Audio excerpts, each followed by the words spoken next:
Call the public session back to order at this time, and I'm going to call upon the city attorney to report any actions from closed session, please. Madam Mayor, there was no reportable action tonight. Thank you.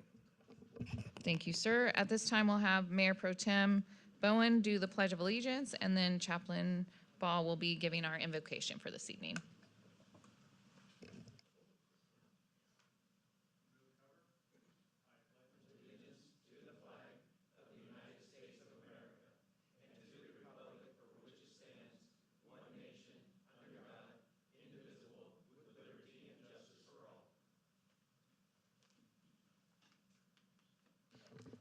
Chaplain, if you would come forward for our invocation, please.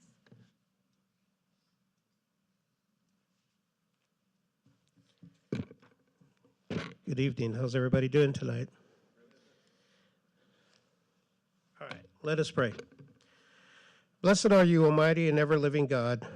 We offer you our praise and thanksgiving for another beautiful day to serve you.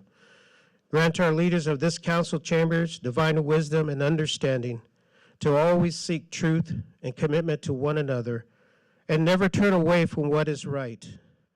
We pray for the world peace and spiritual renewal across this great land. Help us to show humility, respect towards one another, and love our neighbor as ourselves. Protect all our first responders in this community and across the world, especially those out that are fighting right now. And may God bless America always and keep her safe. In Jesus' name we pray. Amen.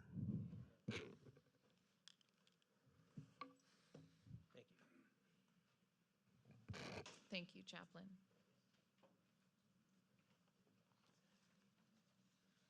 All right, at this time, we are going to do our City Council communications and reports from regional boards.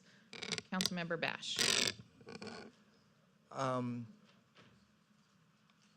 What I'm going to talk about isn't on that. Today, Lisette and I met with Quikrete and with a designer for the 9/11 memorial, and it was really very exciting. And they're going to come back with a rendering that will get to our police chief and get to our fire chief. I don't know, it looked really cool, some really good ideas. And as soon as they do the rendering, which they say will be done tomorrow, we'll get it to Jessica and to you, our fire chief back there. But it looked really cool. I think you're going to like it. So that's all I have, Madam Mayor. Thank you very much. Councilmember Sullivan. Yes, on February 23rd, I had an RCTC Interstate 15 ad hoc meeting. And also that same day, RCTC Programs and Projects was business as usual. On February 26th, we had the RTA board meeting. And again, business as usual. They are having a hiring event this Saturday. They're hiring bus drivers, and I believe it's in the city of Hemet. And you can go to the RTA website for details. That concludes my report. Thank you. Councilmember Newton. Thank you, Mayor. No regional reports. Thank you. Thank you. Mayor Pro Tem Bowen. Starting off the top, we had the Northwestern Mosquito Vector Control, and we didn't have a quorum, so we weren't able to have a meeting. But we went ahead and talked to them about scheduling a meeting with Rule and any other groups that they'd like to have them come out and talk to their meetings. And then we had the fair meeting, which was very productive. And we did trail repair. Bill over there, we went out there and fixed a lot of trail on 5th Street, right? And we even saw Kevin. Kevin was taking pictures of us. And I just like to put that out there. That is it's cool. You get to hang out with the guys, you know, pretend like you're really doing something when Bill does all the work. And you feel like you get something accomplished, you're giving back to the city. It's a really good program, and I should emphasize anybody that would like to do it, just reach out to Bill Nadler or Bonnie. And the Horsemen's Association is the one that spearheaded that. And then the Grow conference. I was hesitant of going to it. I didn't know what it was all about. When we went there, it was really nice. Robin, thank you for talking me into going to it. We got to sit with the city council and one of the members from Riverside, and we met a lot of people that were in different cities growing stuff, and it was a really neat feeling to be around people from old ag teachers and stuff like that, people that I used to know years ago. And then on the ribbon cutting on the 28th, went really well. Robin was there, Fia was there, I was there, and it was really nice to see that they're open and going, and the food was great. And then the Horse Week meeting that we had on the 2nd, like I said, it was another thing. It's going good. It's right around the corner. And as far as we know, everything's going exactly the way it's supposed to. And that's all I got. All right, thank you, sir. Just wanted to thank staff publicly for their work in making the Grow dinner a success. Todd, the stage was amazing, so thank you. I know you put a lot of time and effort into doing that, and it'll be nice to see all of that repurposed around the community, so thank you for that. And Amanda and the rest of the staff, you guys really stepped up to help make that a reality. Grow is part of Grow Riverside and Beyond. It's like a farming agricultural movement in the Riverside area and surrounding communities. Norco's been a partner for several years, and we've been trying to get the dinner moved to Norco just to kind of highlight what we have going on here. And it was a big effort on the part of staff to help make that happen. So very, very appreciative of everything that you guys did to make it a success. And I know Kevin will say we've attended many of those dinners. While we might be slightly biased, it was by far one of the better dinners that we have been to. Yeah. So thank you all for helping to make that happen. So with that, we're going to move into item number 2, which is our public comments. And I'm going to ask the city clerk if there are any public comments this evening. This is the time when persons wishing to address the presiding governmental body regarding the consent calendar items within the subject matter jurisdiction of the legislative body, please submit a speaker card to the meeting clerk. Please limit comments to 3 minutes or less.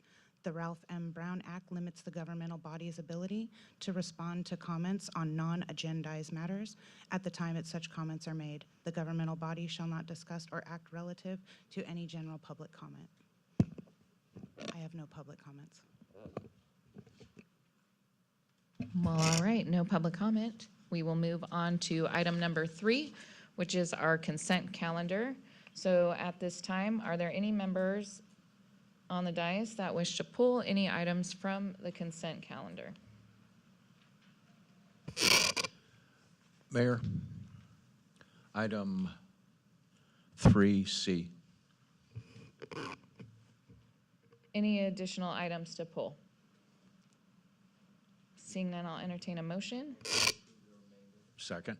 Okay, it's been moved and seconded to approve the consent.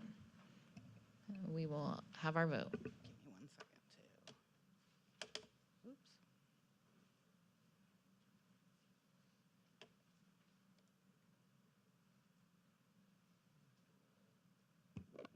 I'm sorry, can you repeat the motion and second, please? So the motion is to approve the consent with the exception of 3C. And a motion by Kevin, second by Greg Newton.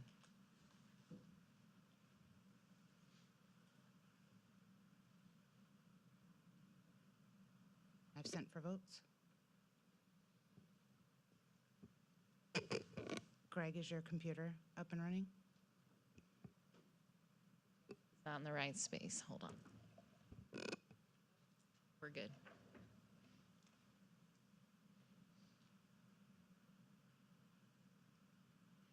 Motion pass. Perfect. Thank you. Moving on to number 4, pulled items, item 3C. Councilmember Newton.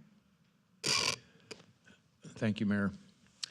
On this item, I don't have any issue with the proposal for the professional engineering for the urban water management plan. The recommendation on this item is the amount of that professional services, $69,850, and authorize the city manager to approve contract change orders up to 10% of the proposal amount, which is another $7,000, which makes this contract approximately $77,000. What I have heartburn is that we've rounded up the allocation to $100,000, and our standard policy typically is the 10% authorization by city manager for contract change orders. To go to approximately a 45% contingency on items is not a path that I care to go down. If we're starting to see that 10% isn't enough to cover potential change orders, maybe we have a discussion later on about increasing it 15 or 20%, but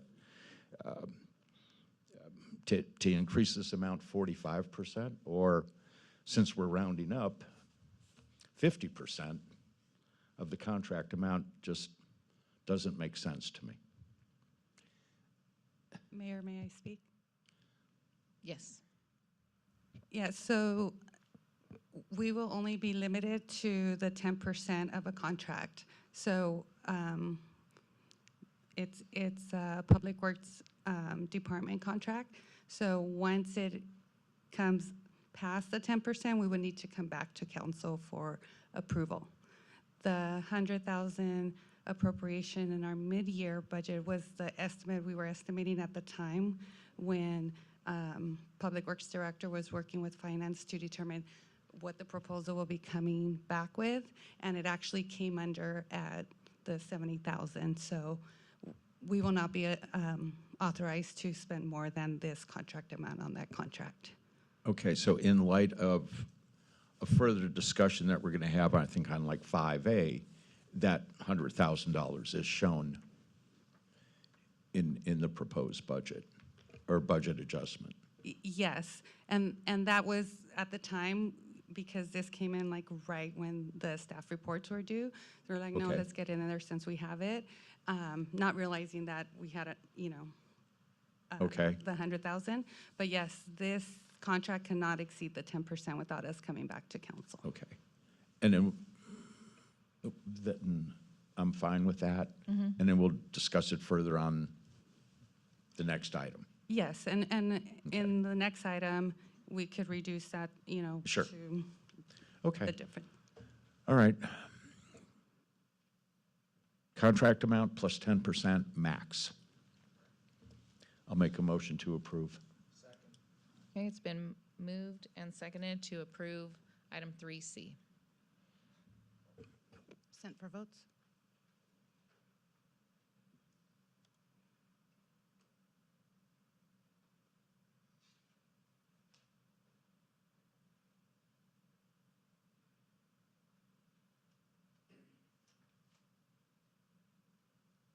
You good, Greg?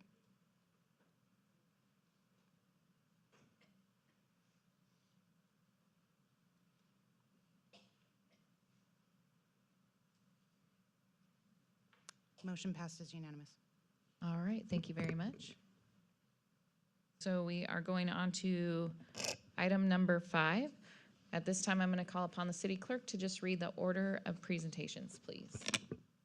Order of presentation for discussion items, staff report presentation, council questions of staff, public comment, council discussion and action. All right, thank you.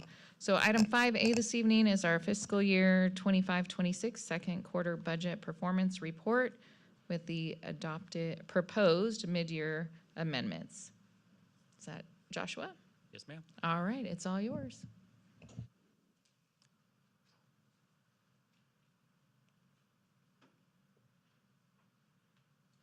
Well, good evening, Honorable Mayor, members of the City Council. If you can believe, it's that time of year that we are halfway through the fiscal year as we are presenting the mid-year budget and proposed adjustments. The recommendation of these adjustments are primarily for one-time additional costs that have come up since the budget was originally adopted, based on updated information or circumstances. The mid-year budget is a time where we look at various different departments and funds to ensure that they are on target to meet revenue amounts and staying within the amounts budgeted with expenditures.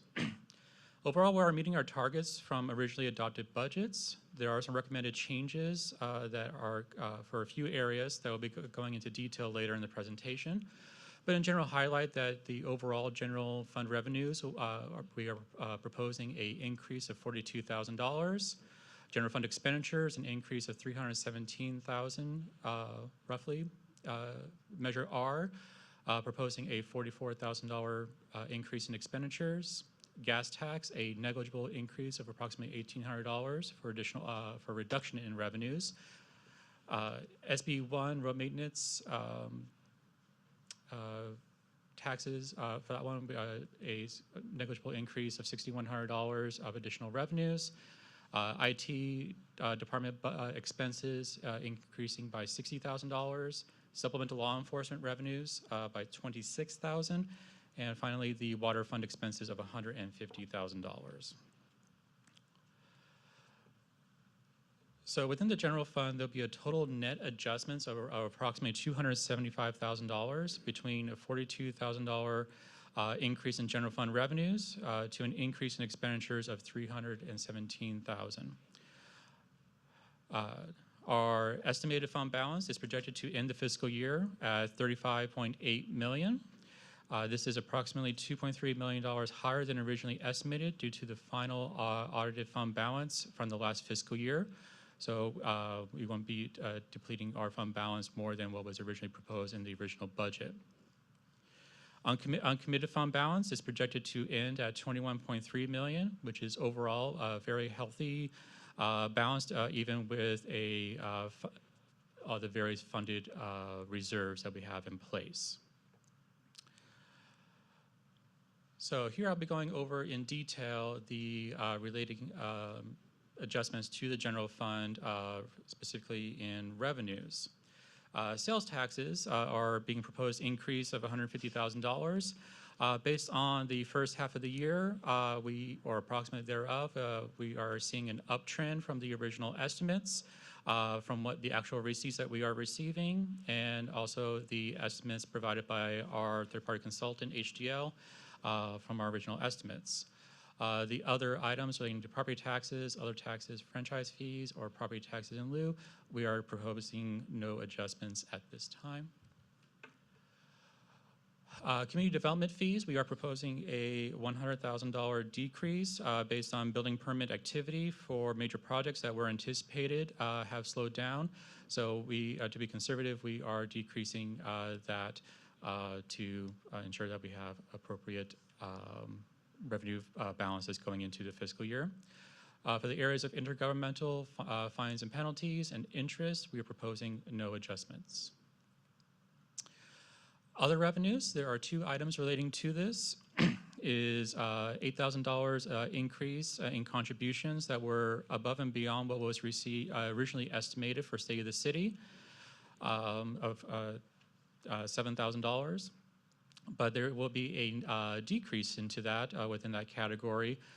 Revenues relating to our electric charging station that is currently under maintenance, so it is not producing any revenues and will likely not be online until the remainder of the fiscal year. The other two areas of community services revenues and overhead, there are no proposed adjustments. So overall, you will see the various different revenue categories that those adjustments will be hitting, with a total overall proposed adjustments to revenues of $42,000. Now moving on to expenditures, we will have a few items.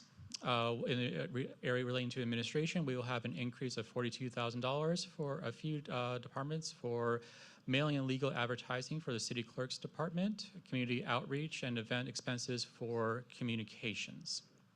In community development, there'll be a $15,000 increase for a LAFCO annexation application fee. Again, that was not anticipated in the original budget.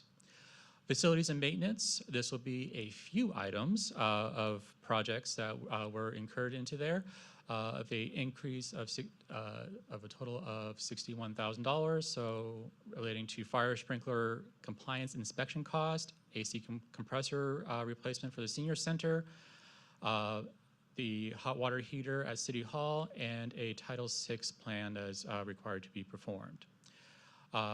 $8,000 within the fire department for internet expenses for the 2 fire stations that was missing some of our worksheets during the budget process. Essentially, IT has all the various internet costs that are allocated to the various different departments.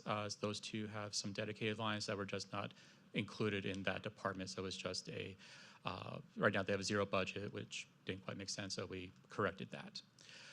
Non-departmental, so this is kind of the miscellaneous fund of $48,000 being requested for, again, one-time legislative services that are being worked on. Public Works Department, this will be for a couple of items for vendors. This is for general contractual inspection services. These due to some changes in planning of some of the CIP projects. Some of those contractors were moved over to general easement or other inspection projects that are non-CIP, so it is impacting the general fund a little bit more than expected.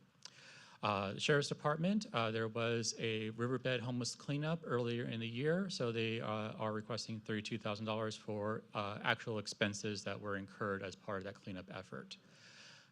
The total expenses of that will be $317,000. You will also see here it graphic in a table being spread across the various different departments. So that was just the general fund, and now we're moving on to the other funds. Starting with Measure R. This will be an increase of expenditures of $44,000 for the drainage improvements for the animal shelter. This was an item that was brought forth to council in the last meeting. This is essentially just memorializing the funding for that project that was brought to the committee for recommendation to the council for appropriation. Gas tax is having a negligible decrease due to state revised revenues that will fluctuate during the year depending on actual activity, usage, and so forth. Same thing for SB1. There was a $6,100 increase in its revenues based on state revised estimates that were provided to the cities. Good news is we did get some additional funds for our supplemental law enforcement grant of $26,000. As it is a grant, we are essentially will be increasing the related revenue for the grant and the expenditures to utilize those that grant source. The water fund will have 2 items. As part of that project is $100,000 for the Urban Water Master Plan and $50,000 for the proposed plan and risk assessment required reporting. And then moving over to the last 2 areas is the Information Technology Fund of $60,000 for a firewall project, and a vehicle replacement fund adjustment of $34,000 for the department to utilize its available replacement funds within that fund that has been funding that fund for the X number of years. For the fire department safety vehicle that is currently inoperable, it is a 2006 Ford Explorer, so it is 20 years old. It has not passed its smog test, so it has been put out of commission. So they are requesting to use those funds to get a replacement vehicle. So seeing graphically the various different impacts to the various different funds.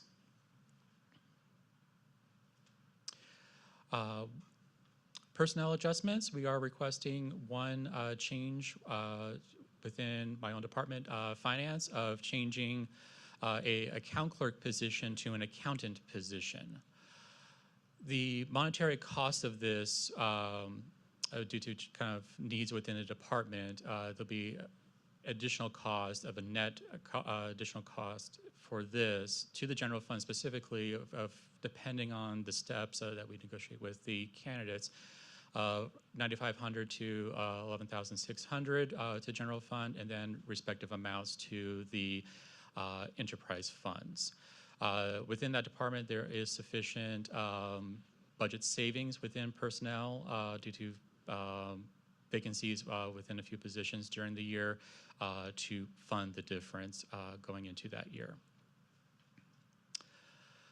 So with that, the recommendation is to receive and file the budget performance report that is detailed in, within the staff report. That goes in much more length than the PowerPoint presentation. And then the adoption of Resolution 26-10, approving the various mid-year budget adjustments for the fiscal year 25-26 operating budget. That concludes staff presentation. I'm happy to address any questions you might have. Thank you, Joshua. We will go ahead and start with Councilmember Newton. Do you have any questions of staff? Thank you, Mayor. Joshua, first of all, compliments to you and your staff and all the work that you put into this. Appreciate that. Thank you very much. It's a lot of work. And I also look at this as, with mid-year as, here's my checking account in the beginning of the month, here's my checking account towards the end of the month. So I understand that, I mean, some of these, when we start collecting the next round of property taxes and things like that, things will improve.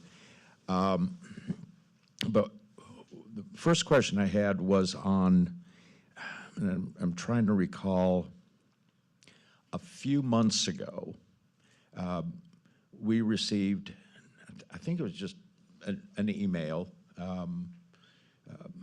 from City Manager Finance that we were pleasantly surprised looking at a revenue increase of like approximately $1.8 million. Do you recall that? Yes, that was discussed during the audit presentation of Okay. the fiscal year-end financial statements. So those are incorporated in the mid-year adjustments to the fund balance, which I commented earlier. So if you see at the very top, that $37.7 million, Correct. that was the one that we revised from the initial estimation that we had in the budget document. So when we bring forth the budget to you in June, our crystal ball is not quite clear, so we come up with a general estimation of what that fund balance would be. Depending on actual results, budget savings, and actual accrual revenues, we come up with the final result that is then opined by the auditor. And from the original amount of the unaudited we had, it was $33.5 million. We are now bringing that back up to $37.7 million. Okay.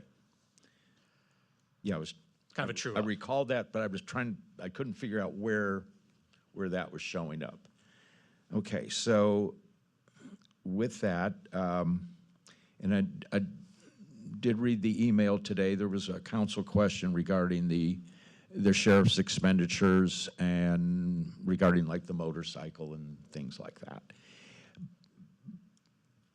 My question is with fire services and CAL FIRE. With an approximate budget of $6,700,000. Have we seen, or are we including or anticipating the increase of CAL FIRE personnel? That, and maybe the chief speaks on this, but we know it's coming, and it's going to be a substantial amount. Where are we considering that at this time? kind of the status of it and our, because I think this is like last year in our budget, we were, I think, kind of guesstimating an increase of like $750,000 with basically the third shift of personnel. Yeah, based on the first quarter, we are seeing the expense come in right around what it should be, with some savings because of some vacancies in some of the other areas due to the recruitment timeline. Some of those savings are being earmarked for example, the differential for the cost of the vehicle. So that $34,000 going towards that vehicle. We all know you can't get a decent vehicle of an SUV for $34,000 today. So that Sure you can.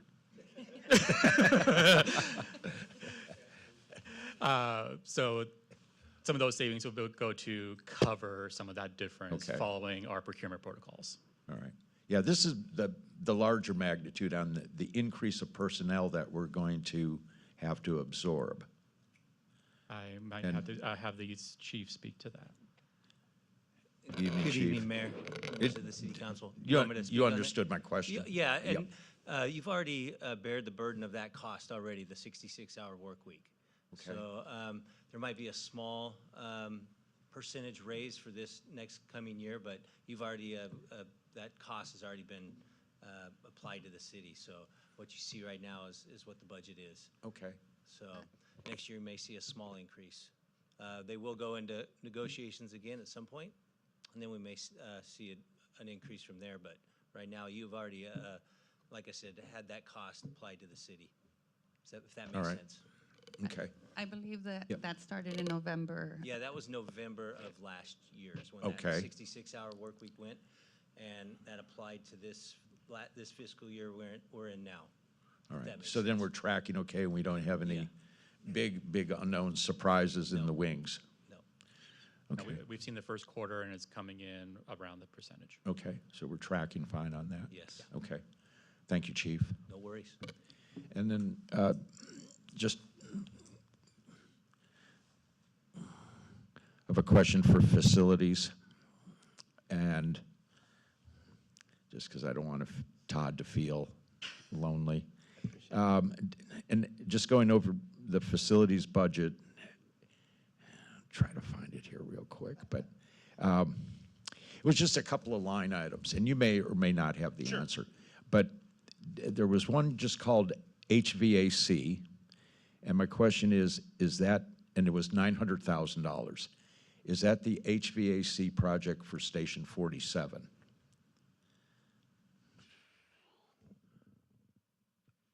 I believe so. Okay. I don't want to speak out of terms, but I believe so. Okay.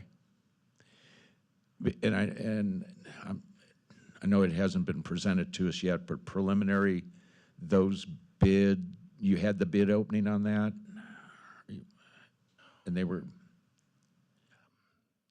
I have to get back to you. okay, I just, it's not a thing. that would be Amanda and Ron. All right.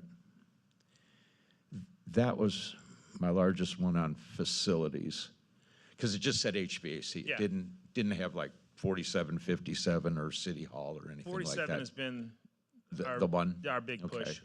Everything there is quite old, so we're trying to get those up. And I believe there'll be potential cost savings from that engineer's estimate on that one. That's all I have right now. Thank you, Mayor. Thank you, sir. Councilmember Sullivan? Thank you. Mayor Pro Tem Bowen, any questions?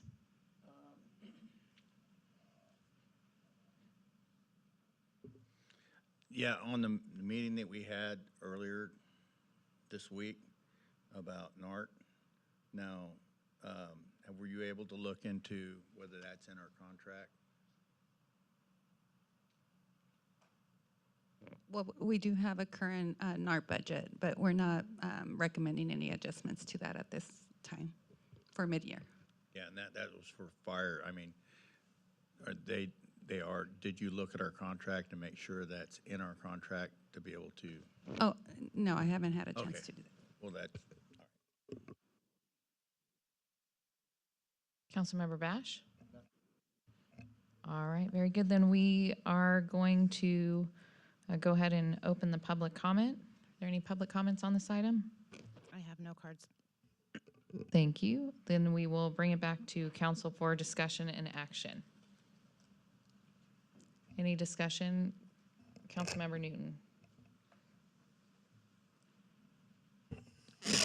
No, like I said, I appreciate all the work that staff puts into this, and I'll make a motion to receive and file. Okay, it's been properly moved and seconded to receive and file. Send for votes.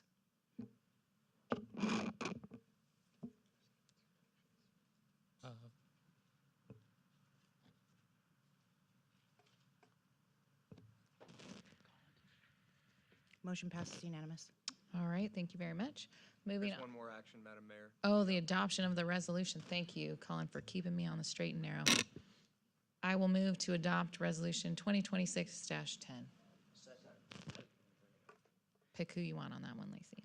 Give me 1 second. Sorry, I do want to ask if you wanted to address the difference between the budget and the item that was pulled for consent. It would be reducing the 100,000, well, out of the 150, because that includes 2 items, reducing that by 23,000. Yes, please. Okay. Thank you. So, Mayor, you'll have to revise your motion to, For the amendment on yes. the Public Works Okay, budget. I'll So- make, is it your motion? Yeah, it was my Okay. motion. Thank you, sir. So I'm going to move to adopt Resolution 2026-10 with the amendment to the Public Works Second. budget. Thank you. We're good. Now we'll vote again.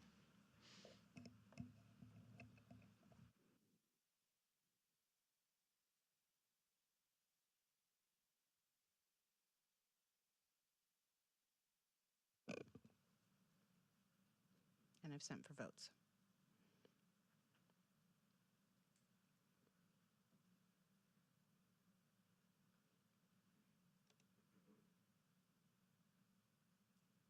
Is it not there?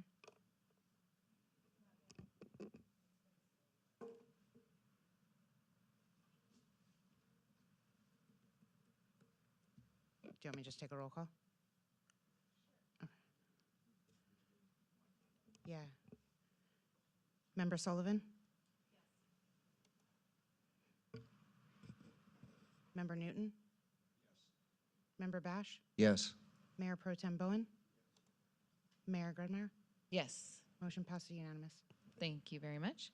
Moving on to item 5B, an ordinance of the City Council of the City of Norco, increasing council member compensation. Who, is it Colin or Lizette? It's me, Madam Mayor. Thank you. Thank you, sir. So council members go out of pocket on many hard costs, gas, food, childcare. It's expensive to be a council member, but the bigger impact is the soft costs of your time, meetings, readings, all the events that you go to. I have read estimates recently that it takes 30 hours per week to be a council member. No one makes money being a city council member, and no one took this role to make money. You've all essentially taken a volunteer role that you've done a lot of volunteer time for. But even in volunteer roles, you shouldn't have to lose money. You have not increased your compensation since 2001. It has been a quarter of a century of inflation that has gone by since you've adjusted compensation to be a city council member. This item seeks to increase council compensation. Under the government code, the council can enact an ordinance providing for a salary initially set by population. Currently, the government code provides that in cities of up to 35,000, that compensation is $950 per month. You are well below that. The city of Norco has a population of approximately 25,000 people. There has been significant inflation since the last time you set your compensation. To keep up, the law provides for 5% straight line increases since the last adjustment. As I said, 24 years have passed. That is a 125% possible adjustment. The adjusted compensation allowed by the government code would bring your compensation up to $1,210. Even with that full compensation, your council average would still be below the average of Riverside County, which we presented back in 2024. The average in Riverside County is $1,301.97. Norco would be below that. It should also be noted that the government code allows you to do 5% per year since the last adjustment, and if you had adjusted every single year, then the total adjustment allowed would have been $1,862. So because you did not take advantage of the adjustments over 25 years, that 5-year compounding is gone, but it should be noted that you could have adjusted your compensation up to $1,862.50. So based on recent inflation in costs of goods and services, as well as the average for Riverside County, the many out-of-pocket costs that you incur, staff's recommendation is that you increase your compensation to $1,210. Oh, thank you, and I had a PowerPoint, but I've just skipped the whole presentation.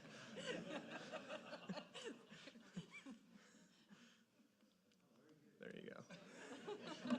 Best presentation ever, Colin. Thank you. All right, so at this time, we are going to ask if council has any questions of staff. Councilmember Bash, any questions? No questions. Mayor Pro Tem Bowen, any questions? One, if we don't care to take it, we can just opt out. Yes. Okay, that was it. Councilmember Sullivan? No questions. Thank you. Councilmember Newton? No questions. Thank you very much. We will now go to public comment. Are there any cards on this topic? No, Mayor. All right, thank you, ma'am. Going to council discussion and action, so I'll bring it back up for discussion and action. Any discussion, Councilmember Bash? I've been on council for a long time, and when I first got on council, you all know this, we basically, the first 5 years, we were broke. We were very close to bankruptcy when I first got on council. And it was a bloodletting. Greg was there.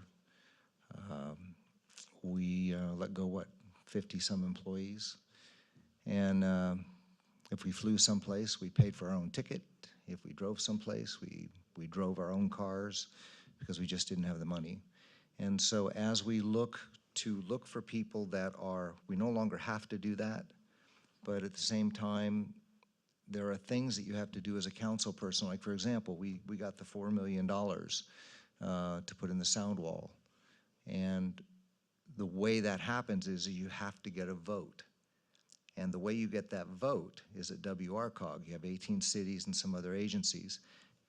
The way you get votes going your way is you make sure you go to their State of the Cities. You make sure you go to some of their events. You make sure, and those are not things that, especially if they're like election things, you can't go back to the city and say, please reimburse me. There's a lot of things that are not reimbursable, but in order to get votes down the line and to bring support into the city in a lot of ways, you have to be out there doing a lot of things. One of my old jobs was I was a grant writer for many years, and there's what I call the law of 3-1. For every 3 grants you write, you're going to get 1 back. For every connection you make 3 connections, you get 1 back. But you have to make the 3 connections.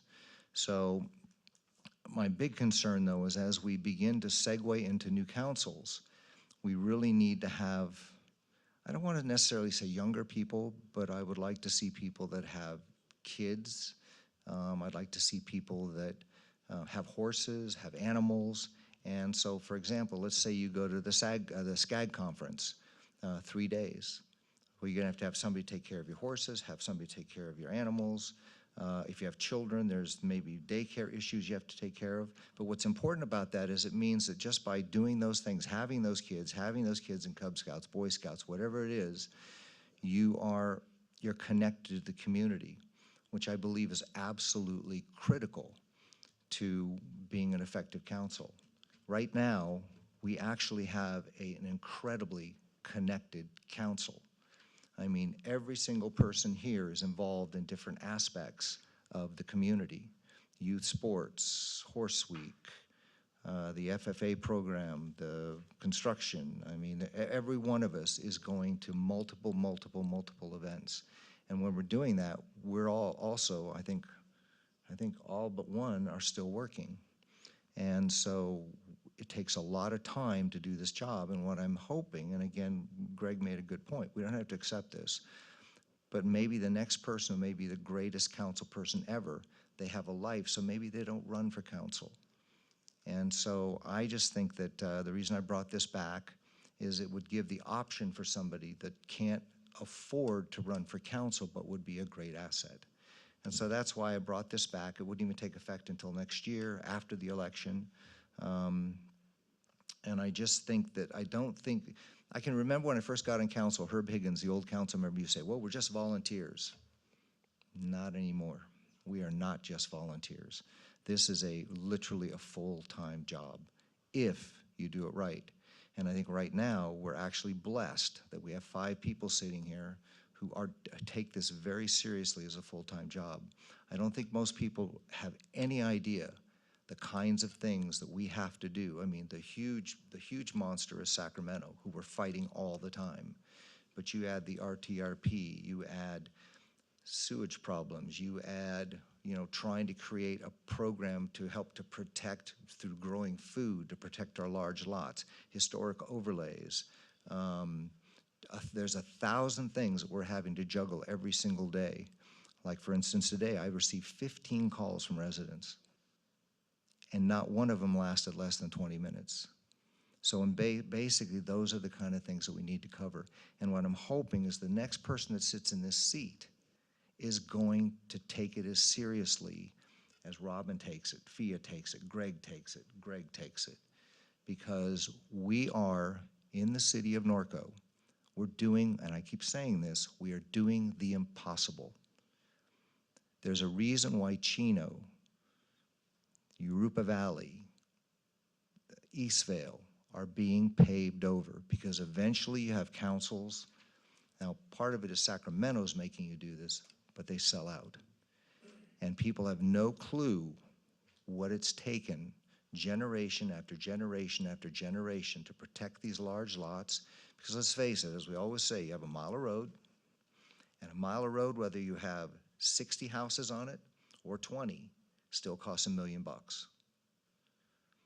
And so for us to figure out a way to fund it with the 20 houses, we've done the impossible. An old city manager used to say, and Greg will remember this, he used to say, we're a butterfly with iron wings, we shouldn't fly, but we do.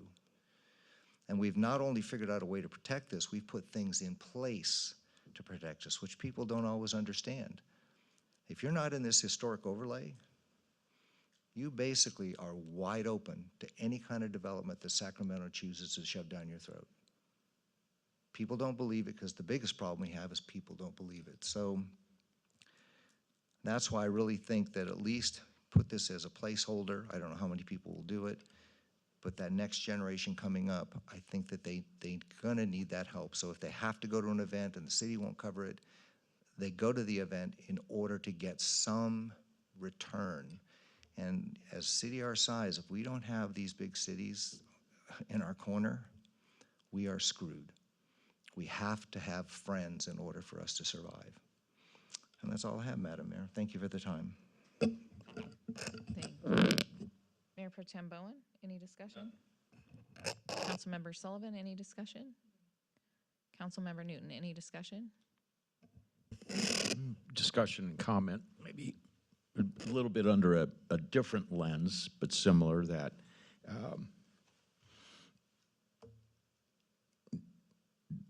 running for council, becoming council, I think it develops naturally. Outside of the occasional one-off, the majority of council members are volunteers for years, commissioners for years, participate on all different committees, organizations, and you develop into it, into a sense. I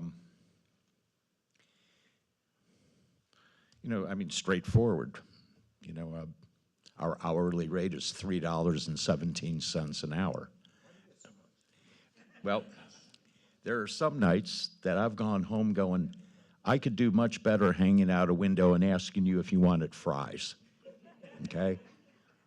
With a lot less aggravation. But, and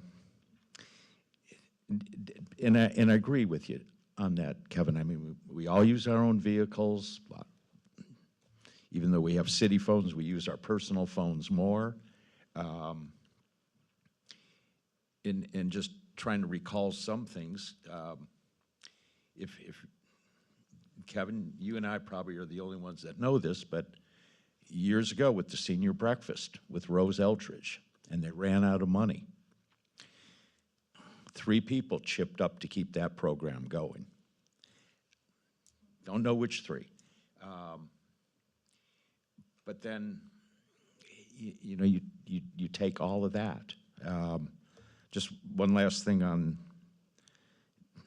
it's a Ted Hoffman quote. And I was, you know, saying, because we all contribute, we all do this, we all do that. And Ted looks at me and he goes, well, why don't you use the mayor's fund? And I go, we have a mayor's fund? And he goes, yeah, your paycheck. And I went, okay. And that always stuck with me. Because he was one that probably spent 10 times whatever he made as a minimum. So I support this, but just to be my own nature with things, $1,210 a month is, I like round numbers. My recommendation is going to be $1,200. But it's not a nickel, Greg. All right. So is that a motion? Yes. Okay. Let me look at my agenda here. So it's been moved and seconded to increase council member compensation to $1,200 per month. Please vote.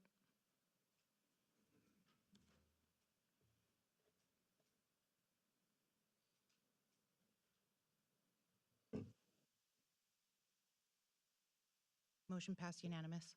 All right, thank you very much. Next item on the agenda is going to be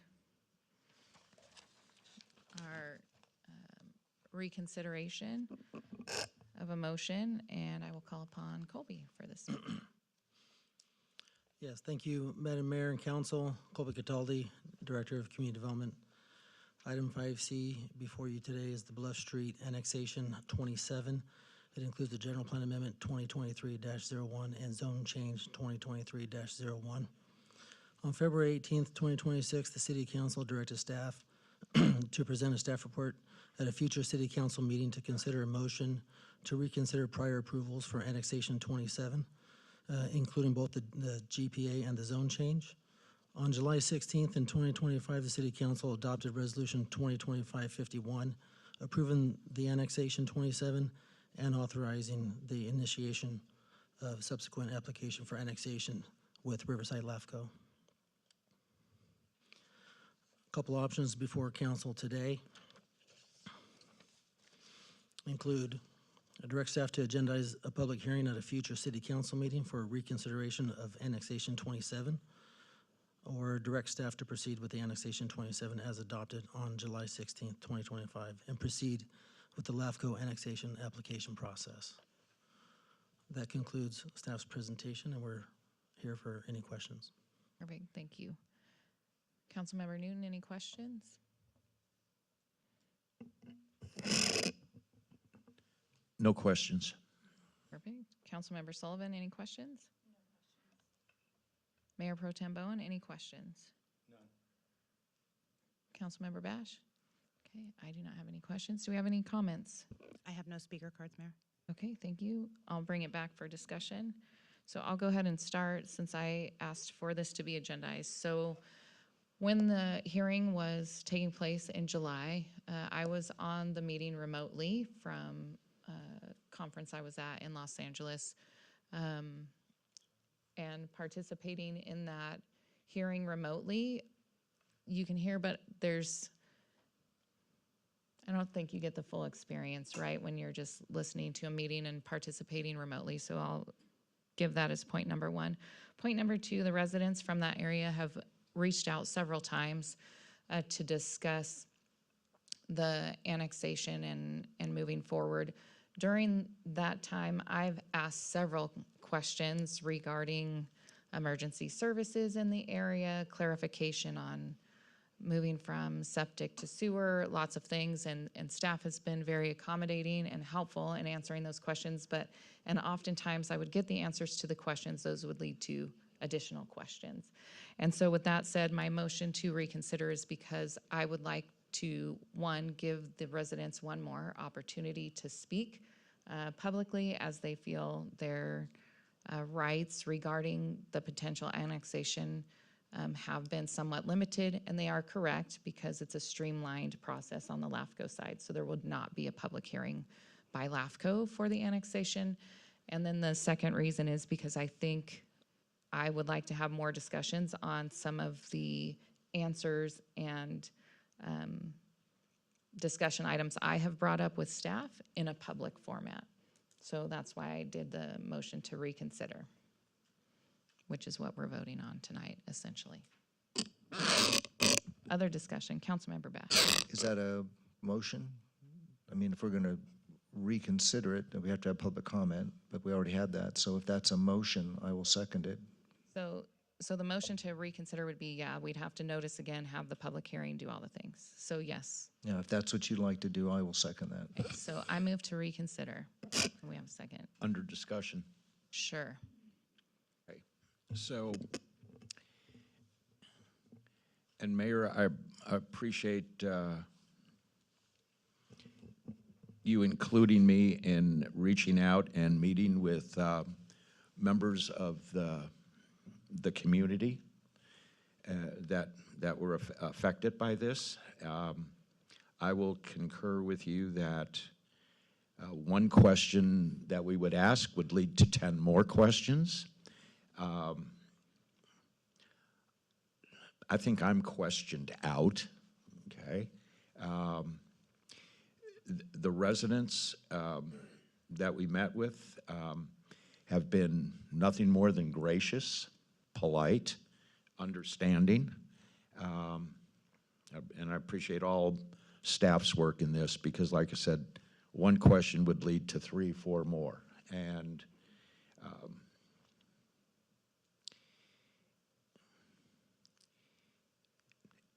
I think I'm just going to leave it at that to end my discussion.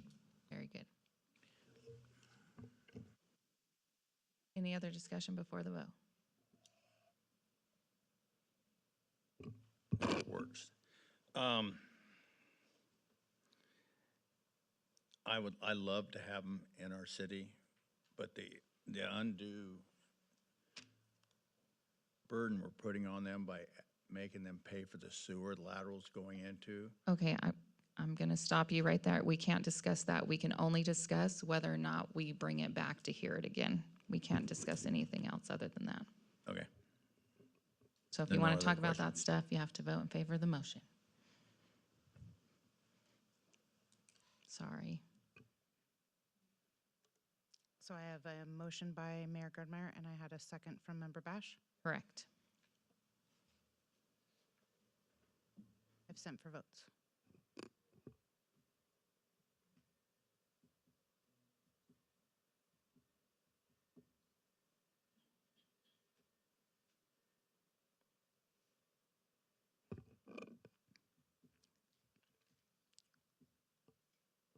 I have a 4 yes and 1 no by Mayor, my apologies, Member Newton. He still likes to be called the mayor, so it's fine. Perfect. Thank you, sir. All right, on to the next one. We are on to item number 6, public hearings. So this one, our first one, 6A, is an appeal hearing. I'm going to go ahead and call on the city clerk to read the order of presentations. Order of presentation for public hearing items, staff report presentation, council questions of staff, open public hearing, public comment, closed public hearing, council discussion and action. All right, thank you. Erica, Yes, you have the floor, ma'am. thank you. Good evening, city council members, mayor. It's nice to see all of you. I'm here to present item 6A, which is an appeal for accessory building use permit 2025-04.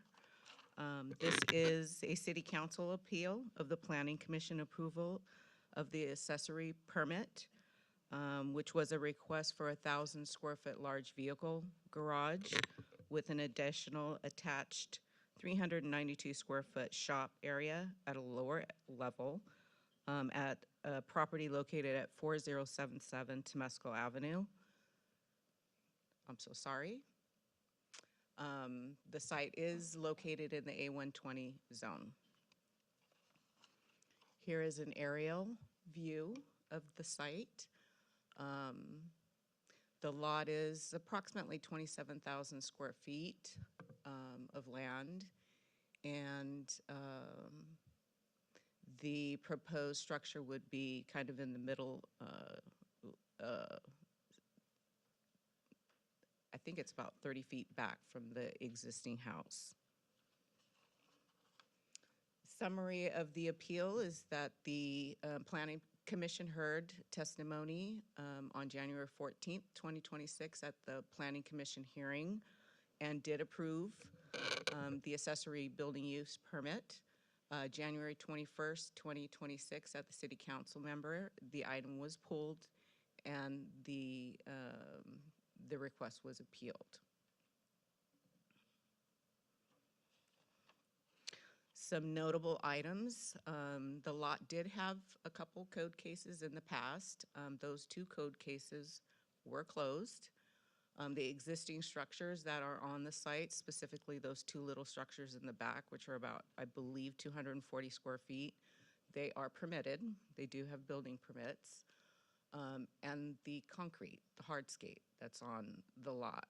I did try to measure it using our near map, and it does look like it's about, I want to say about 8,500 square feet.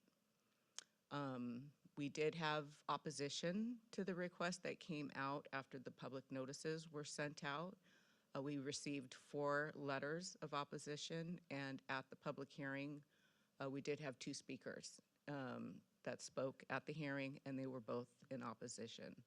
The majority of the issues was a business was being conducted on the site, and that they were storing materials on the lot, and that no one was residing on the property. In order for planners to approve accessory building use permit, we do have to meet the findings. There needs to be justification. These are the 3 findings that we need to meet, and pardon me.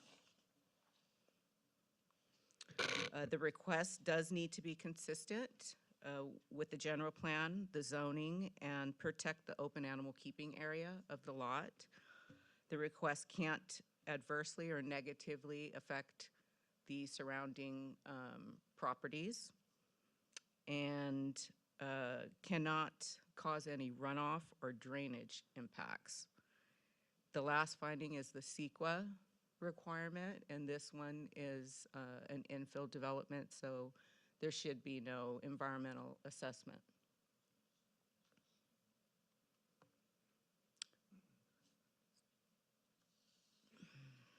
So the available actions for this appeal is to uphold the Planning Commission's approval without modifications, deny the project, or approve the project with additional conditions of approval by adopting a City Council resolution that would come back on your next available meeting, which I believe is the 18th of March. Recommendations, staff thinks that and believes that City Council should consider all the written and oral evidence in the record and render a decision to uphold, modify, or overturn the determination of the Planning Commission. If the City Council upholds the Planning Commission's approval, planning staff does recommend that additional conditions be added. These are the 3 additional conditions. The first one has to do with, since there were 2 previous code cases that were on this site, And there were materials that were on the lot prior to going to the Planning Commission before the code case was closed. We believe that a condition should be placed, a condition of approval that states that the outdoor storage of commercial materials or equipment is strictly prohibited. Non-compliance with that type of condition may result in code enforcement action, including the issuance of citations. The other two conditions, recommended conditions, do have to do with a discussion I had with engineering regarding the cement, the hardscape on the lot. It's significant. Although planning always has a standard condition for these types of structures that we require a grading and drainage analysis because of that much hardscape. Engineering did recommend that these additional two conditions be added. And with that, I'm here to answer, hopefully, your questions and whatever you ask. And then the property owner is also here, Mr. Ursu. All right, thank you, Erica. So we'll start with council questions of staff. Councilmember Newton, any questions of staff? Good job, Erica. Thank you. Appreciate the time. With the previous code infractions that regarding the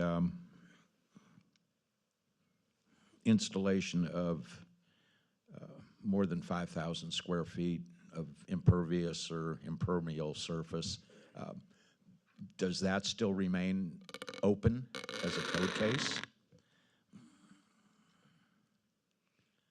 So my research on the site shows that both code cases are closed. They've been closed. Okay. Yeah. So that was closed with the construction without permit Correct. portion of it. Correct. And what was the square footage? So let me back up a little bit. So my understanding is county requirements, anything over 5,000 square feet, either a Correct. pre-WQMP or a QMP before you place the material. That's my understanding. Sam is here. He can respond to that as well. Yes, typically you're going to do that before you install. Right, okay. And what was the footage that you show existing? So I'm doing an estimate. Correct. Utilizing near map, and it's showing about 85 plus Okay. 100 square feet. And that does not include the proposed Correct. surface? Correct. Okay, so we're, and that's 1,000 square feet, right? Plus. Then you had a different, your condition number one, that you were suggesting outdoor storage of commercial materials or equipment is strictly prohibited. How does that work with keeping commercial materials or commercial equipment inside the proposed building?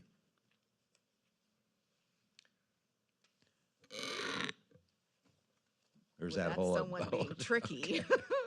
So, I mean, this is, I mean, it's not allowed.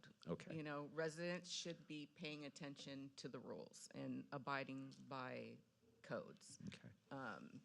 They should not, this is a residential lot for a residential use. If there's a home occupation, there's a process that you go through for a home occupation. None of that is here, so. And the home occupation is a limited use? Correct. Correct. Correct. Okay. So I can't see what's in a structure, but we can see what's outside. So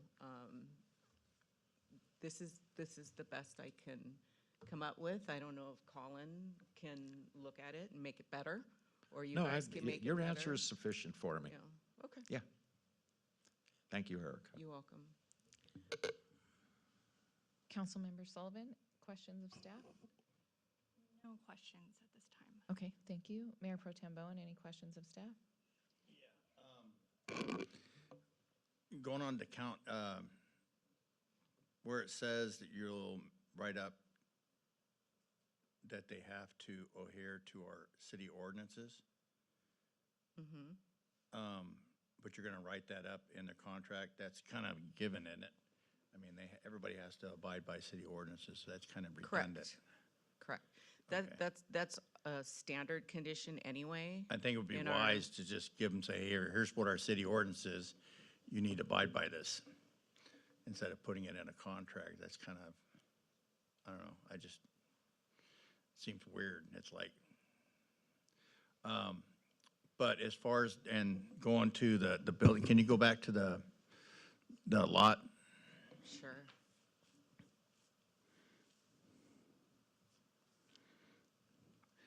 And now it's going 30 foot from behind the house, and it's 1,000 square foot, so it'll probably protrude a little bit past the existing concrete. Now, when you do your grading plan, they may have to get rid of some of that concrete to put in a V ditch so the water drains, because that is on the east side, everything drains from east to west and on that street, I believe. The applicant is here, the property owner.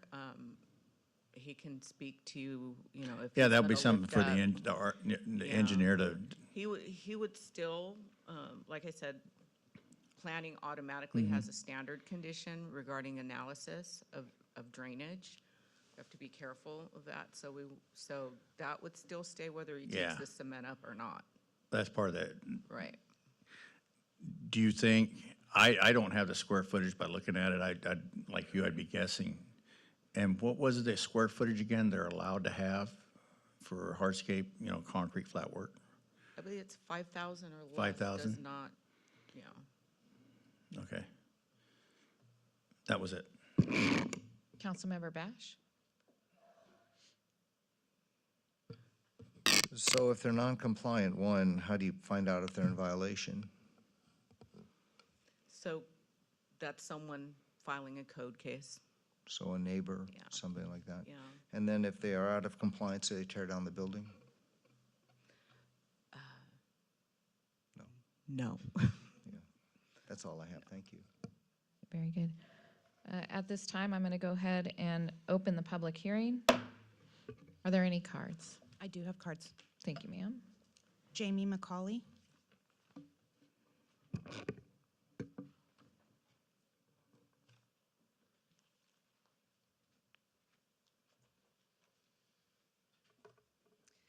Good evening, Mayor Grunmeyer and members of council. My name is Jamie McCauley. I reside on Temescal with my family, just a few houses from the proposed site plan. This application proposes the construction of 1,000 square foot large vehicle parking structure with an attached 392 square foot shop area. We previously submitted a letter in opposition to this project to the Planning Commission held on the 14th of January. And here this evening to reiterate those concerns before the council. Mr. Ursu is a licensed electrician who owns his own business. His family owns multiple properties throughout Norco, primarily on 6th Street. On a regular basis, we have observed several individuals arriving at the subject property in the morning, parking their personal vehicles, and leaving the site in multiple white vans. In late afternoon, those vans return. We have also observed what appears to be electrical equipment stored on the property. These activities strongly suggest ongoing commercial use. At the January 14th commission meeting, Mr. Ursu stated he resides at the property and does not operate a business from the residence, indicating that he simply leaves for work and returns. That no one is present when he is away. We have consistently witnessed, what we have consistently witnessed contradicts those statements. After purchasing the property, Mr. Ursu demolished the existing structure and constructed a new structure that raises important questions. Who would build a one-bedroom, one-bath home on a half-acre lot, and what would be the realistic resale value? The property has been listed on Zillow for $1.1 million for approximately 1,239 days, or nearly 3.5 years, without selling. This further raises concerns about the intended use of the property. The property is not zoned for commercial use and should not be used as such. Approval of the site plan would set a dangerous precedent, allowing commercial operations to encroach into residential zones and gradually erode the rural character and lifestyle that the council and the residents of Norco work so hard to preserve. Thank you for your time. Pat Hedges.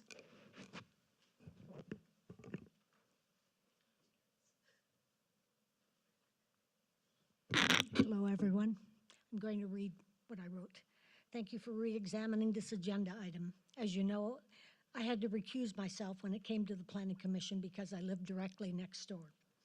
I want to say that the owner has always been nice to me. When his security lights shone in my bedroom window, he turned them off.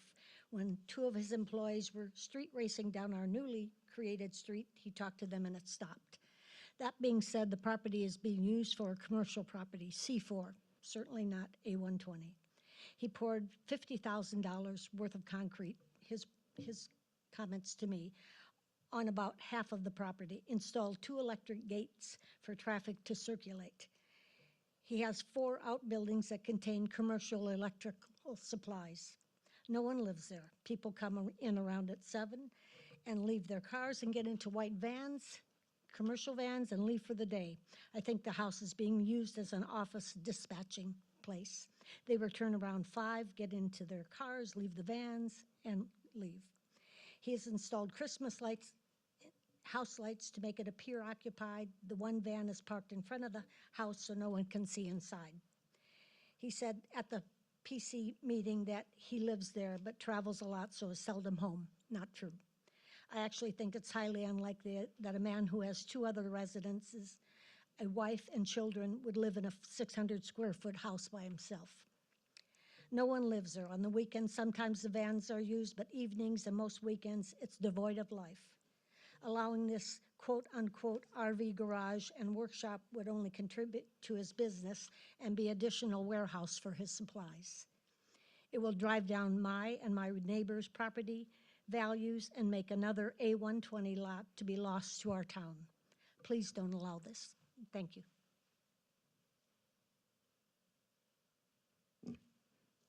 Sam Ho.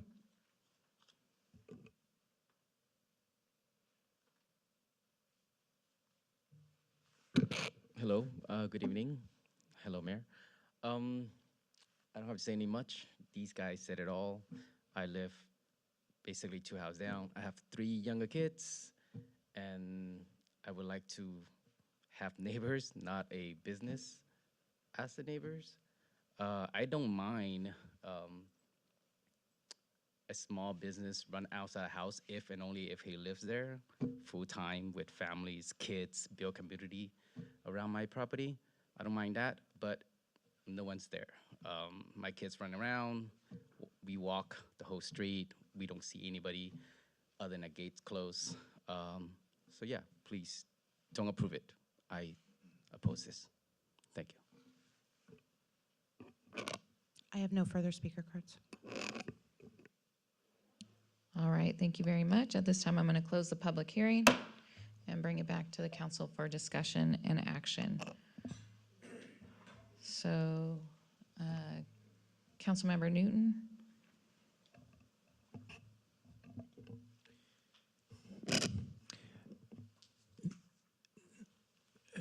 Mayor, I think we should hear from the applicant. And I have a question or 2 on that. Okay, just for clarification, we can ask the applicant Is that to okay? speak and have questions? Yes.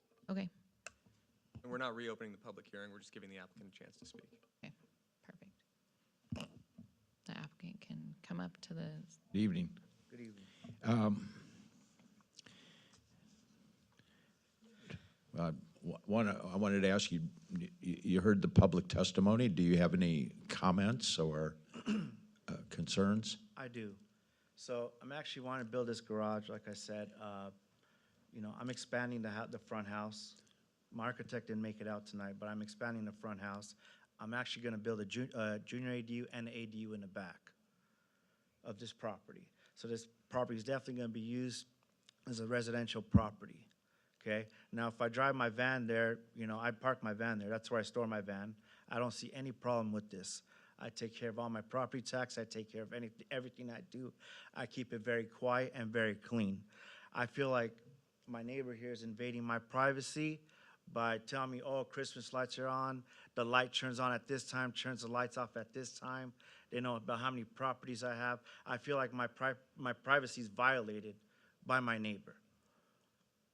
And just like you guys said, love your neighbors like, love your neighbors. I feel like my neighbor's against me big time. So, you're a licensed contractor. Yes, I am. And the previous code cases you had against you, Right. right, were for construction without permits. Correct. When I first Correct. bought this property here, it was a shack. I don't know if you can look it up on maps or Google Maps, but it was definitely a shack. When I walked into this Norco property, I did not know anything about Norco. I didn't know how strict you guys were. I really didn't. But I opened up a wall and it was full of rats. Rat nests everywhere inside this unit. So I pulled a container out to demo it all out, put new drywall and make it nice and clean. That's what I did. I did not know I wasn't messing any structures up or anything. I was just trying to replace the drywall and make it livable. Okay, well, part of that, and this is what's somewhat concerning to me. I mean, that previous code case also said you re-roofed the house. I did. Okay, and what concerns me with this is that you did this work without permits. Well, I pulled permits on it. After the fact. Right. After you got cited, you pulled permits. And my concern is, you're a licensed contractor. Right. And I would feel that a prudent licensed contractor would know the permit process. Right. Okay. And that gives me concern with this. Well, I definitely learned my lesson. I know how Norco is now. So, I mean, I pulled permits on whatever, I built those 2 sheds in the back. I pulled permit. I'm trying to be compliant with you guys, but I need you guys to be a little nicer on my But side. the permit process is typical amongst similar cities. Right. So, Like I said, to me, it was a shack. I was just trying to do something. I really didn't think about permits or anything like that. I didn't think it was that big of a deal considering it was Norco for some weird reason. so my other concern is that I did watch the video of the Planning Commission Okay. hearing, and your testimony was that you travel a lot and you only stay there 1 day a week. Sometimes I don't even stay that. Okay, so you or your family aren't living in that home? Not right now. Okay, or ever have? That's might change. Okay. So after I watched that, maybe a week or two, I thought, well, I'm going to go by and look at that site. I drive by, and there's a white van. My van. Could be your van. Okay. There was a van parked in the back. I could somewhat see that. But what caught my eye was, if it was you, either unloading or loading a whole bunch of electrical material out there in the front of the house. And what I'm seeing here, this is a commercial use, how you're operating this property today. I don't believe it's a commercial use. Like I said, I do have the right to clean my van. I go to work with my van. I don't do any kind of work from my van. There's people that work from home. I do service. I don't, like I said, I don't operate anything there. That's just what it is. And you have no employees? I have my brother that works with me. My brother can come over, and I have another apprentice that's been with me since I started this. Okay. And he's also a family member.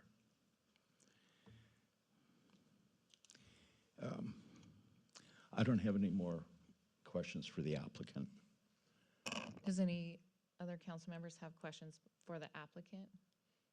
For Mayor Pro Tem Bowen. You don't live there? I'm there a lot. I don't Okay. live there. I don't sleep there at night. I do not, no. And you're an electrician Yes, contractor? I am a C10, the general contractor. And you pull permits in other cities? I do. Okay. I find it really hard for you to sit there and tell me that you don't know the permit process in our city, because it's just like every other city. I mean, you're looking at people that are in construction too, you know. I understand, sir, but I didn't think far enough to pull a permit on his property, because I thought it was just a dirt town, and I didn't think it was a big deal. Yeah. Now I do understand, you know, the whole purpose behind this. I know about permits. Like I said, I know how to build a home, and I do know the whole thing about it. I just didn't think about it at that time. Because I did post a property for sale, and I was going to sell it for $350,000 because I got overwhelmed with it. So then I said, well, you know what? Let me actually build this shack up. So I ended up investing. Well, I did that with my house too. Yeah, I I mean, invested over $600,000. we've both done it, yeah. 600 that's square all I foot got. house. You know, I redid everything there. I mean, I was just trying to make it livable and nicer to the eye, because it was in horrible condition. All right, thank you for coming up and answering questions. We appreciate it. So I'll go back to Councilmember Newton. Discussion. Yeah, question for Sam, if I may. Generally, but we can also say specifically on this site, with your expertise with WQMPs, okay? And the amount of surface that's already been installed in water retention. So typically, I don't want to say your best educated opinion on this. Is this property going to have to take a retention basin, a detention basin, underground water storage? What are the impact? That's part of it. I mean, without doing the full study, I mean, do you kind of perceive it that way? And then also impacts to national NPDES, national pollutants, and then Santa Ana Water Quality Regional Board. Where are we kind of with that whole? Yeah, so the way the permit works is obviously for a already approved residential property, the threshold is 5,000 square foot of replacement or increase of impervious cover. They basically provide a hierarchy that allows you have to follow as an engineer to treat that water, and it starts from the top, from infiltration, and then goes to harvest reuse, and then from there it goes to bioretention, and then there's more proprietary devices you can use. As an engineer, you have to start at the top and disprove its use, and then go to the next. So the problem in Norco we have a lot is that for infiltration, you need to demonstrate that the soil can infiltrate at 0.6 inches per hour or more, and most of Norco's a big clay ball. So that doesn't usually work, which then falls into another level called reuse of the water to landscaping. Unfortunately, the threshold for that is so great that it's primarily used for commercial properties. Then it basically drops into what we see most is a bioretention. So basically you're faking out Mother Nature. So what you do is you basically come in and you almost dig a depression, and then you basically replace anywhere from 18 inches to 3 foot of media beneath in the hole with something that's more porous. And then beneath that is a burrito drain basically a perforated pipe with gravel around it, and then that has somewhere, once the water enters the basin, drains through that and hits that perforated pipe, it is considered clean and then can discharge outside. Now, there's obviously restrictions to those or complications where you don't have the topography to daylight that water out, and sometimes people have actually put pumping systems in so they can basically lift it back up and get it into the street. So most likely, it'll probably be a bioretention facility, and it's a function of the impervious cover, and there's a whole worksheet about it, and if you want to know more stuff, I can tell you on the side. Thank you, Sam.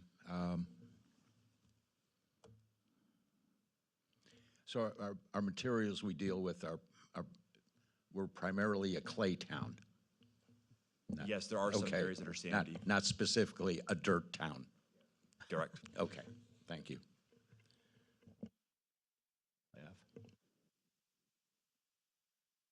No?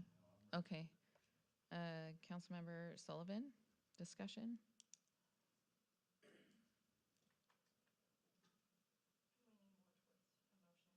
Okay. Any discussion? Okay. Councilmember Bash. So one of the problems that we have is that I'm a councilman of dirt town. I can't get past that. First off, we talk about the infiltration. We got so many friggin' buildings where that wasn't done, it's not even funny. And it's, you know, maybe before your time, but I got one right next door that none of that was done. And we've got all up and down 6th Street, we're having code enforcement problems, people that know how to work around the system. And so one of my hopes is that with the sort of change that we have with this gentleman, that we're going to be able to have more effective code enforcement. But the problem is it's really hard to do code enforcement. It's not easy. And especially the people that get away with stuff are the ones that know how to work the system. So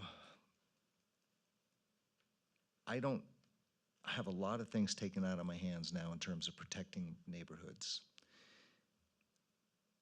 But when it comes to where somebody wants to put a clear business that will not fit in a neighborhood, I don't have a choice.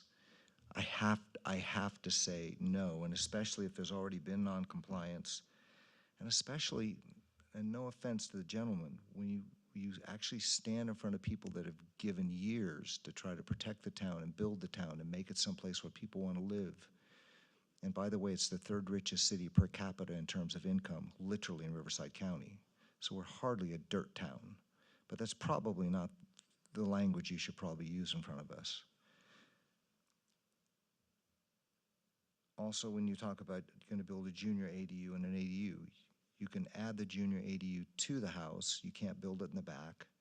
The ADU can go in the back. So there's just things that just really bothered me. But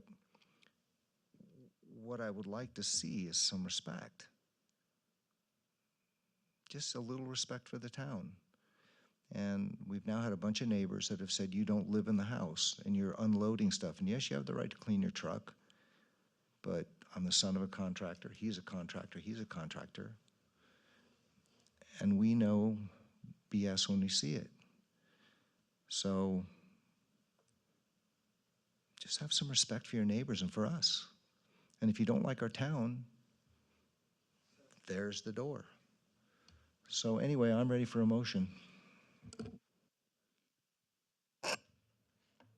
I will entertain a motion. Let me start on that. Go right ahead, sir. I'm going to make a motion to deny this project, and that would be not uphold the Planning Commission decision. And I'm going to base that decision primarily on finding number 2, that hang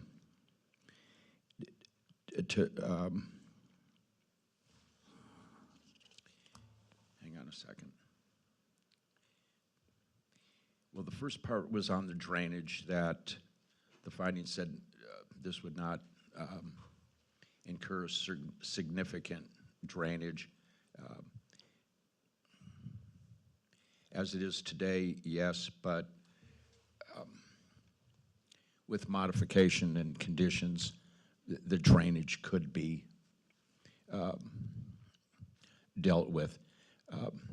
The bigger part to me is the welfare of the community, and that I just don't believe that this ancillary use is appropriate.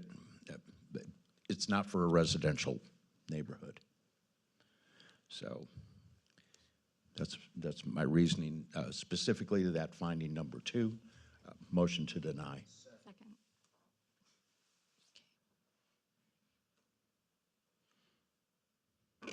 So who gets the tie, Fia or Kevin? Let Fia have it. Yeah, Kevin's had a couple already this evening. I've sent for votes.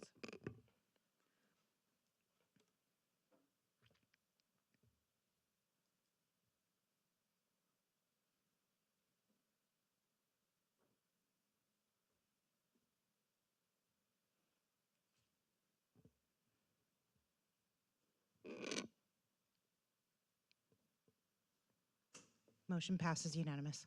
All right, thank you very much. So we will move on to item 6B, which is our first reading of Ordinance 1139. Yes, thank you, Madam Mayor and Council. Colby Cataldi, Director of Community Development.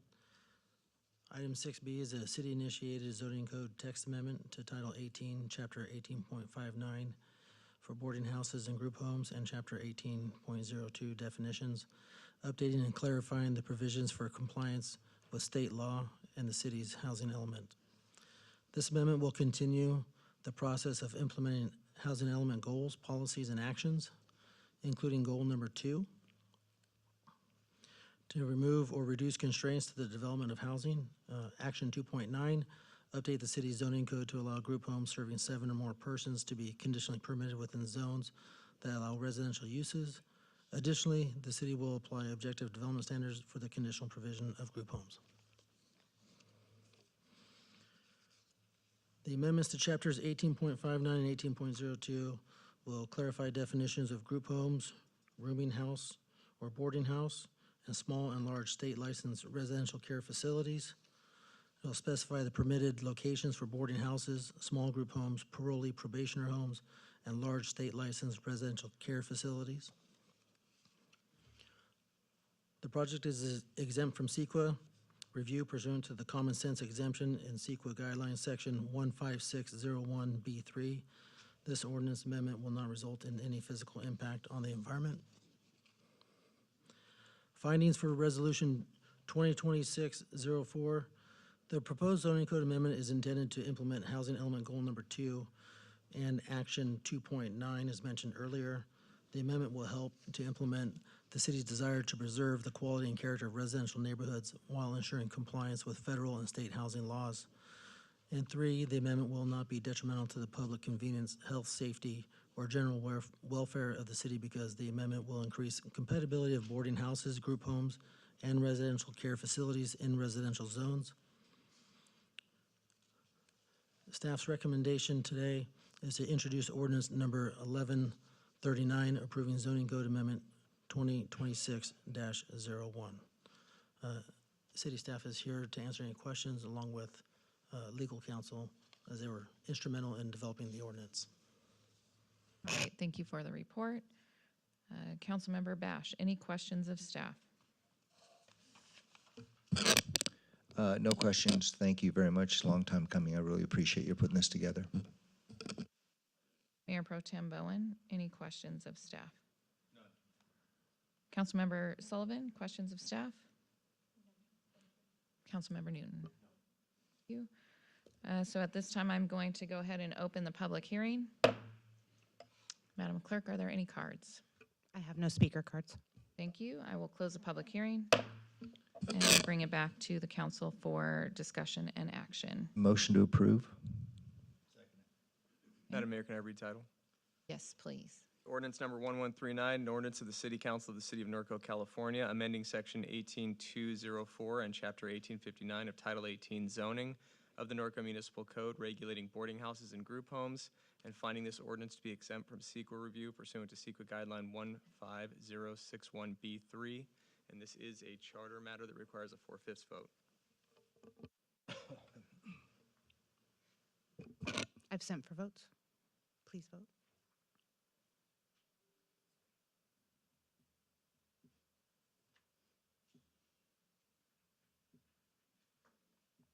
Motion passes unanimous. All right, thank you very much. This takes us to item number 7, City Council and Staff Communications. So city staff, anybody? Todd, nice. ma'am. Let's go. I just wanted to come back with, on the HVAC question. Of the Redeem origi- yourself with Newton before you leave, huh? Somebody's texting you? I don't know what you're talking about. I had an epiphany. No, of the original 900,000, we're looking to award this at the next meeting in the amount of $360,000, which is approximately $540,000 in savings. So you were right. I just want to get you the correct information. Probably will want you to repeat that last part too, I'm sure. No, actually, I'd like him to. It is recorded, so there's that. You can play it back later. Thank you. Thanks. Thank you, Todd. Any other city staff? Okay.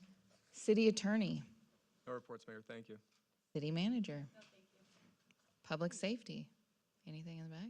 2 thumbs up, 3 thumbs up. Perfect. Councilmember Bash. Yeah, a couple of things. How's the general plan coming? Where are we at with that? Anywhere? I mean, is it within weeks, months, years? Hopefully weeks. Weeks, okay. And then, have we heard anything from the project on 6th Street? The one, was gonna be a strip mall, and we did all the revisions for the architecture. Is that in process?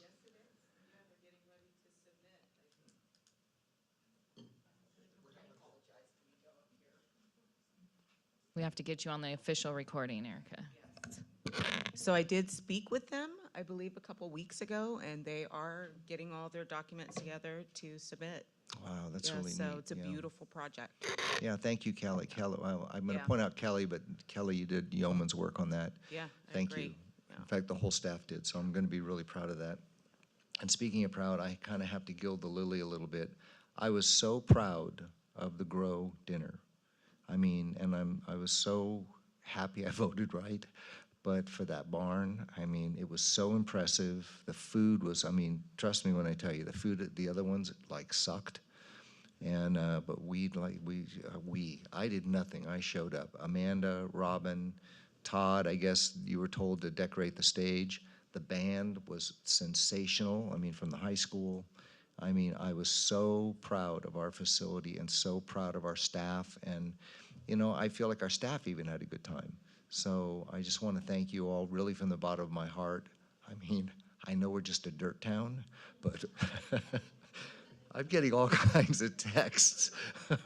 A dirt town, what do you mean? So anyway, but I was real proud of Norco. So thank you very much. I had a great time. And the cookies were great too. Mayor Pro Tem Bowen. Yeah. Sam, when I get home, I'll go ahead and put it in there, but as I was driving in, there's another water leak on Hillside. It's 4001, right in front of Rob Cozel's house. So we could either, just thought I'd let you know, I drove by there and I had to back up and because I didn't know what his address was. But I haven't put it in. I'll go ahead and submit it. I just thought I'd give you a heads up. And then I'd like to mention another thing with the Grow, where there was Riverside city councilman, and the one thing he did, he mentioned that he's envy of Norco is how well we all get along. And the reason we do that is because of everybody out in the audience, because they wouldn't allow us not to. They would string us up with a tree if we didn't, but anyways, that was a great, great deal. I'm so glad that Robin and John talked me into going, and that's all I got. Thank you. Councilmember Sullivan? Councilmember Newton? Thank you, Mayor. First of all, Erica, you did a great job tonight in your presentations. You really did, and I know how nervous you get in front of council, so I wanted to say that in front of the public and your boss, okay? Madam Clerk, outstanding. Okay. Colin, question for you. On that Temescal property, that the concrete in excess of 5,000 square feet, does that still remain an open code case? I'm not Or does it have to be opened as a code case? It can be opened. If it's closed, it can be opened. The fact that a code case is closed, if there's a violation, nothing grandfathers in a violation. Okay, so, and the violation still exists? It's over 5,000 square feet and it's significant redevelopment, which I believe it is, then the violation exists. And if that's something to look into, I can certainly look into it with staff afterward. But if it's an active violation, then we need to do something about it. I appreciate you researching that. That's all I have, Mayor. All right. From the dirt people over here. Oh, my goodness. All right. Ladies and gentlemen, I do not have anything. I would like to close the meeting this evening in honor of Glenn Hedges. Glenn served as the president of NHA and worked to preserve the Norco character. He was a founding member of NART as well, which is the Norco Animal Rescue Team. Glenn led several trail rides and organized cleanups, was an amazing volunteer and community member, and was recently inducted into the Kathy Azevedo Spirit of Norco Monument in 2025. So if you will please join me in a moment of silence, and we will close the meeting in honor of Glenn.